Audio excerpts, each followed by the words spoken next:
Hello students, today let us learn about the meaning and importance of philosophy. Introduction. Philosophy is one of the oldest and the most original and respected discipline in the province of knowledge.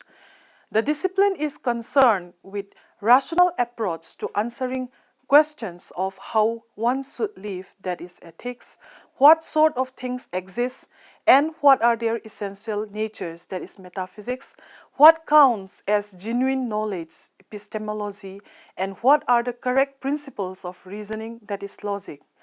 It is the systematic and thorough attempt to relate the universe and human life to each other in a meaningful way. There are many views regarding the origin of philosophy.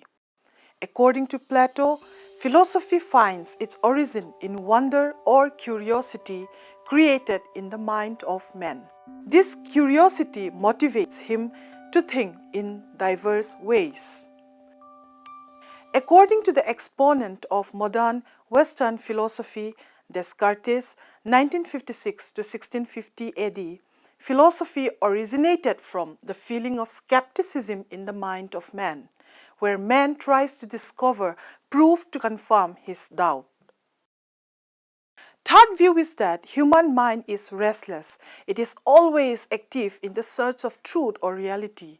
When man faces miseries or difficulties in this world, he is shaken and he tries to find the ways and means to solve these problems. Thus, all the scientists and scholars of social science are philosophers first. Philosophy finds its origin into religion, where God would have never left the man without guidance when he was created. Thus, guided principles, what is right or what is wrong, what is proper or improper, what is heaven or hell, and so on, which can lead a man to a right direction, is philosophy. Philosophy is thought to have truly begun under Socrates, an ancient Greek philosopher who is considered the most famous and important philosopher of all time. Now let us learn about the meaning of philosophy. Etymological meaning of philosophy is the term philosophy has been derived from the Greek words philos and sophia, where philos means love and sophia means wisdom. Thus, philosophy literally means the love of wisdom. Pythagoras classified men and women of the world into three groups. Number one, those that love pleasure. Number two, those that love activity. And the third, that is, those that love wisdom. The person who has love for wisdom or truth may be called as a philosopher. But this mere love of wisdom is an emotional expression which does not signify a person to be a philosopher but requires a real possession of it, provided that this love is in active form. When the person will be restless in search of truth and facts behind any phenomenon, in order to solve these problems, he ponders over them rationally by utilizing his experiences. All these experiences enhance his wisdom. In this way, every man is a philosopher at his own level. According to Schopenhauer, every man is a born metaphysician. Pythagoras was said to have been the first man to call himself a philosopher, which he defined as the one who is attempting to find out. A philosopher is not concerned with human beings alone. His concern is with all creation, the universe in its completeness. His thought has to reflect the total import of existence in its togetherness. So technically, philosophers are designated only to those people who can guide others by influencing their ideas and actions with their own. Plato, the great Greek philosopher, will have us believe in his book Republic. He who has a taste for every sort of knowledge and who is curious to learn and is never satisfied may justly be called a philosopher. Now let us come to the specific meaning of philosophy. One may call philosophy as the deep thinking and meditations which concerns itself to the God, the soul, and the nature. Henderson and his colleagues have well said, philosophy is a rigorous, disciplined, and guarded analysis of some of the most difficult problems which man has ever faced. Why the meaning of philosophy? It is a particular way of looking at things.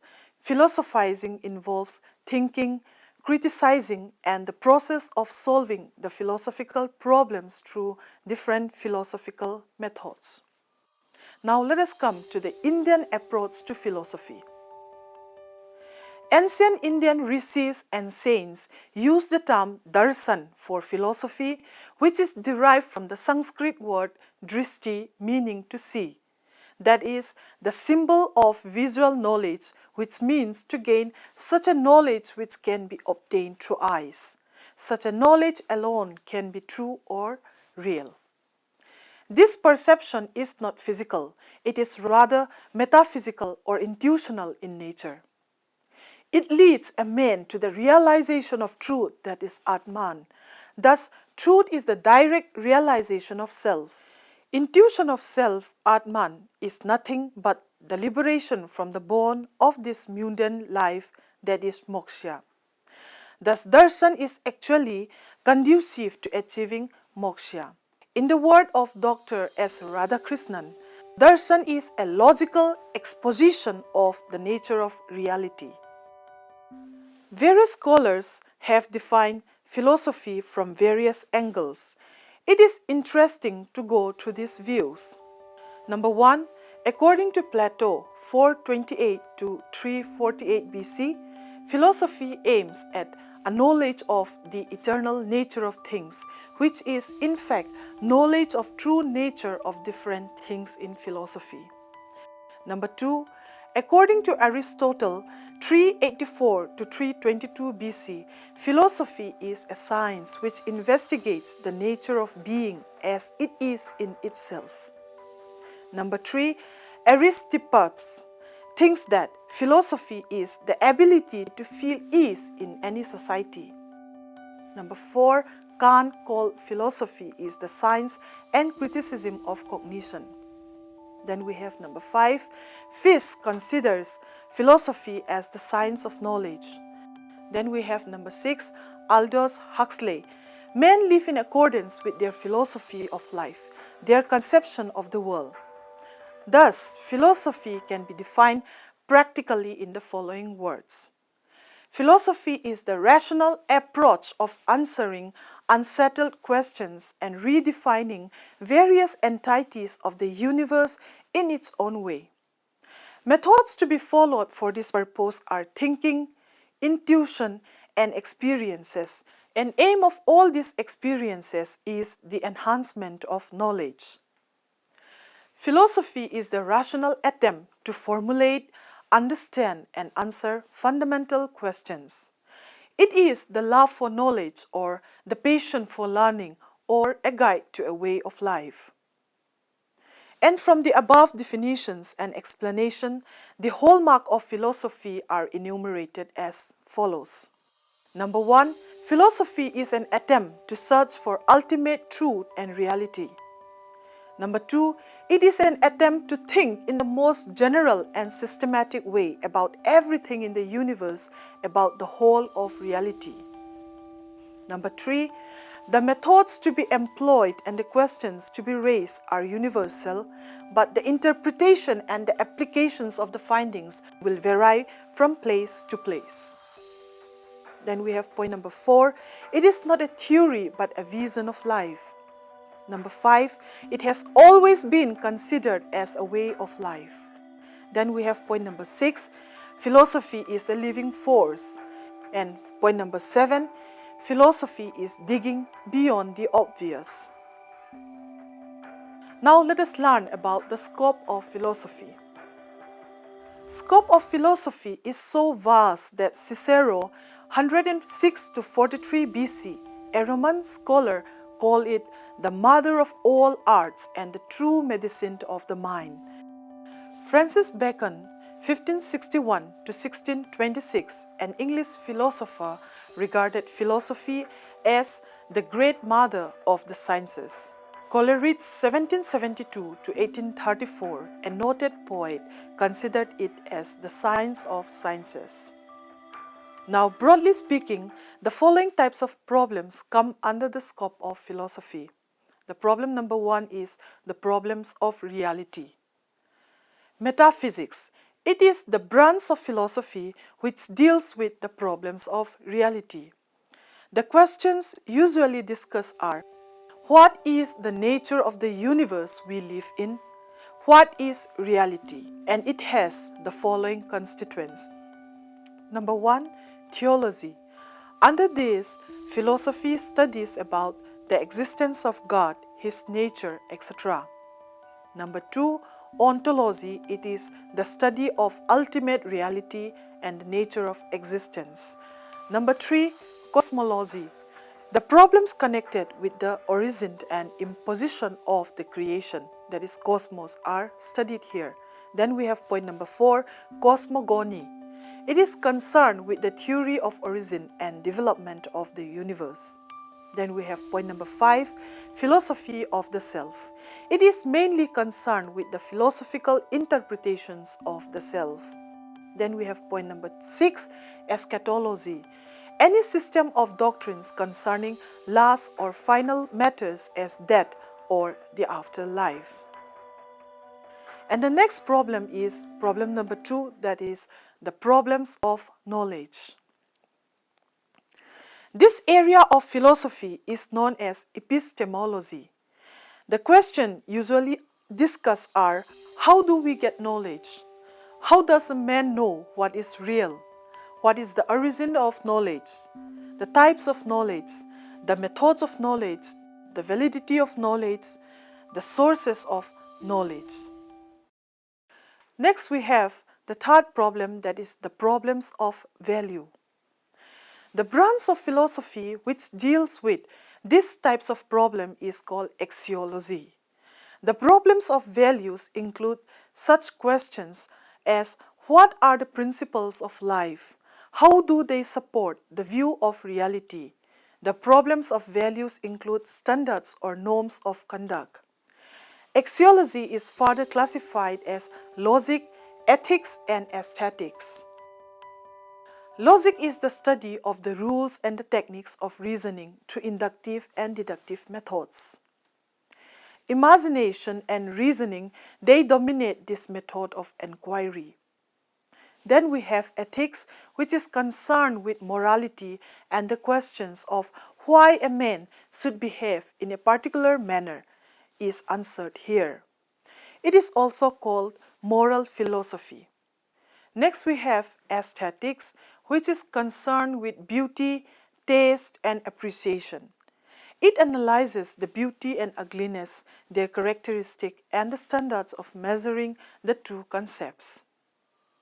Next we have the functions of philosophy. Philosophy mainly performs 3 types of function. Number 1, normative functions.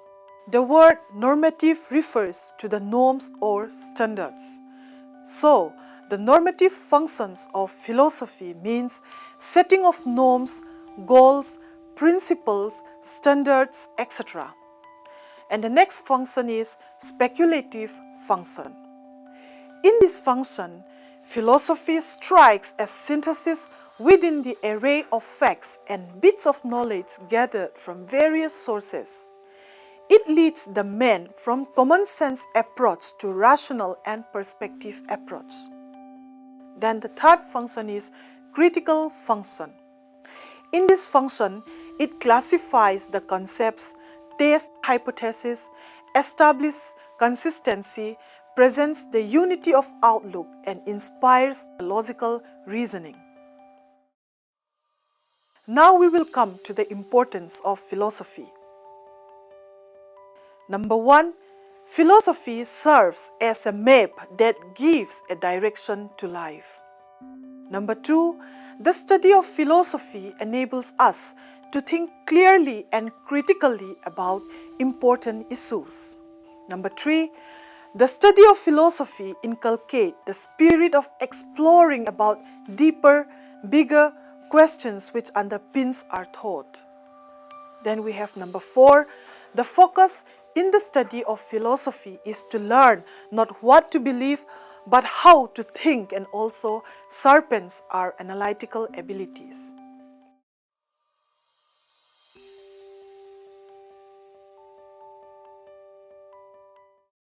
To conclude, philosophy is not a theory but a vision of life. That is darshan. Philosophy is the systematic and thorough attempt to relate the universe and the human life to each other in a meaningful way. Philosophy is open-mindedness, which according to Dr. Prem Nath is cultivated through the rigorous discipline of the mind. Philosophical open-mindedness is philosophical wisdom, which implies an understanding of the universe in terms of human experience in the true perspective. Philosophy is thus a philosophical process of solving some characteristic problems through characteristic method from a characteristic attitude and arriving at a characteristic conclusions and results.